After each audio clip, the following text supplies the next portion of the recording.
ကျန်းတကောင်ဖောင်ဒေးရှင်းအနေနဲ့လှူဒန်းပြီးခဲ့တဲ့ဟာတော့ဒါကတော့ဟိုစပေါ့တတိယမြောက်ပေါ့ပထမတစ်ခုကတော့ဟိုရမဲသင်းမှာ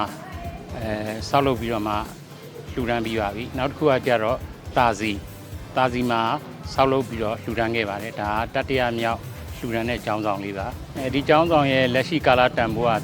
3,500ခန့်ဖြစ်ပါတယ်အခုကျွန်တော်တို့ဆောက်လုပ်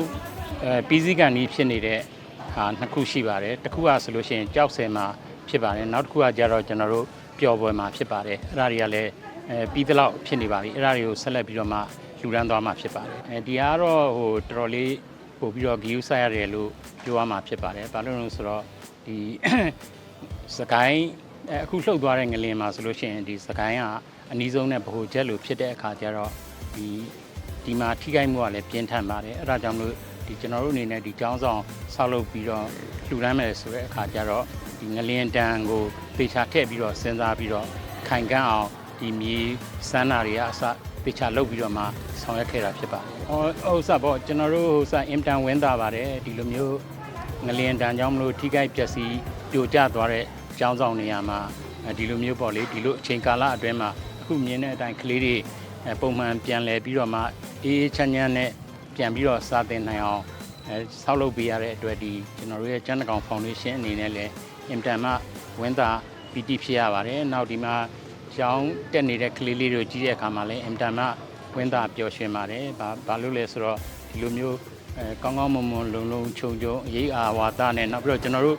ပြည့်ပြည့်စုံစုံလေးလှူဒန်းပေးထားပါတယ်ဒီမှာဆိုလို့ရှိရင်မိချောင်းလေးတွေလည်းပါပါတယ်ပန်ကာလေးတွေလည်းပါတယ်နောက်ပြီးတော့မှကျောင်းဆောင်ထဲမှာလိုအပ်တဲ့ပရီဘောဂတွေခုံတွေကအစပြည့်ပြည့်စုံစုံလေးထည့်ပြီးတော့လှူဒန်းပေးထားတာဖြစ်ပါတယ်အဲ့အတွက်ဒီကျန်းတကောင်ဖောင်ဒေးရှင်းအနေနဲ့အင်တန်မှဝန်တာပီတိဖြစ်မိပါတယ်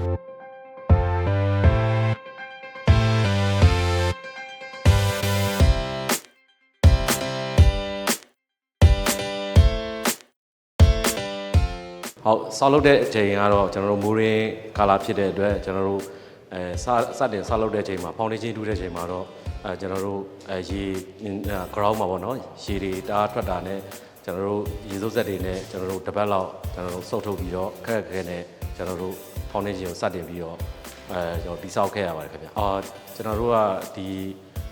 3လပိုင်း28ရက်နေ့ကလှုပ်ခဲ့တဲ့ငလင်ကြောင့်ဒီစာတင်ကျောင်းတွေပြိုပြက်တယ်ပေါ့နော်ပြိုပြက်တဲ့အချိန်မှာကျန်းတကောင်ဖောင်ဒေးရှင်းနေပြီးတော့ဒီကလေးတွေရဲ့ပညာရေးအခက်အခဲကိုတစ်ဖက်တစ်လမ်းနေပြီးတော့ဟိုကုညီတဲ့အနေနဲ့ဒီစာသင်ကျောင်းကိုဆောက်လုပ်လူတန်းတယ်ပေါ့နော်လူတန်းနဲ့အတူတူကျွန်တော်တို့ရေကောင်ဆောက်လုပ်ရေးရလဲပါဝင်ခွင့်ရတဲ့အတွက်အထူးဝမ်းမြောက်ဂုဏ်ယူပါတယ်ကျန်းတကောင်ဖောင်ဒေးရှင်းထာဝရအတွင်းရှိအောင်မြင်ပါစေဆက်လက်ပြီးတော့လည်းဒီနိုင်ငံရဲ့အကျိုးပြည်သူတွေရဲ့အကျိုးကိုအများကြီးနော်ထောက်ပံ့နေဆက်လက်ပေးနိုင်ပါစေလို့ဆုတောင်းပေးပါတယ်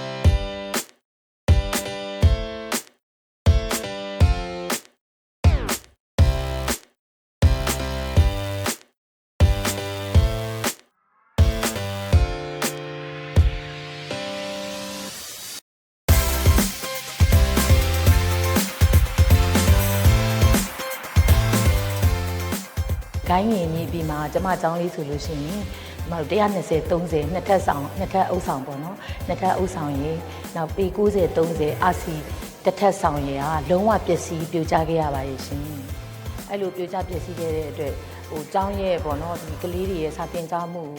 တော်တော်လေးကိုပဲဒါခက်ခဲမဲ့အနေအထားလေးဖြစ်သွားတာပါရှင်ကျမဒီကျက်နက်ကောင်ဖောင်ဒေးရှင်းကနေပြီးတော့လာရောက်ပြီးတော့ဒီမြင်တန်နဲ့ပတ်သက်ပြီးတော့ပျက်စီးထိခိုက်သွားခဲ့တဲ့ပျက်စီးဆုံးရှုံးခဲ့ရတဲ့ကျောင်းဆောင်တွေကိုလာရောက်လှူဒန်းမယ်လို့စတင်သိရှိခဲ့တဲ့ကောက်ကပြောမပြနိုင်အောင်ဝမ်းသာပီတိဖြစ်ခဲ့ရပါတယ်ရှင်။နောက်ယခုလိုပေါ့နော်ကျောင်းဆောင်တွေရရှိသွားတဲ့အချိန်မှာလဲကျမအနေနဲ့ကျမကျောင်းကကလေးလေးတွေလုံခြုံစွာအေးချမ်းစွာအခက်အခဲမရှိပညာသင်ကြားခွင့်ရတဲ့အတွက်ပြောမပြနိုင်အောင်ကိုပီတိဝမ်းသာကြည်နူးဖြစ်ရပါတယ်ရှင်။ကြည်နူးမှုများစွာလည်းဖြစ်ရပါတယ်။နောက်ကျန်တဲ့ကောင်ပေါင်းလေးရှင်ပေါ်မှာလည်းအများကြီးပဲကျေးဇူးတင်ဝမ်းမြောက်ဂုဏ်ယူမိပါတယ်ဒီတောင်းဆောင်တဲ့လေလူတန်းမှုအပေါ်မှာကျန်တဲ့ကောင်ဖောင်ဒေးရှင်းထာဝရအောင်မြင်ပါစေဒီထက်မက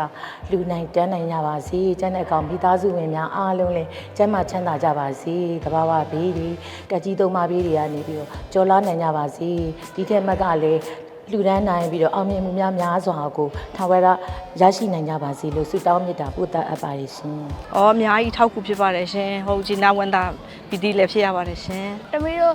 ထူပါရင်ကျောင်းဆောင်တေးကိုလူတန်းမေးတဲ့ကျန်းနကောင်ဖောင်ဒေးရှင်းလူကျေးဇူးတင်ပါတယ်ရှင်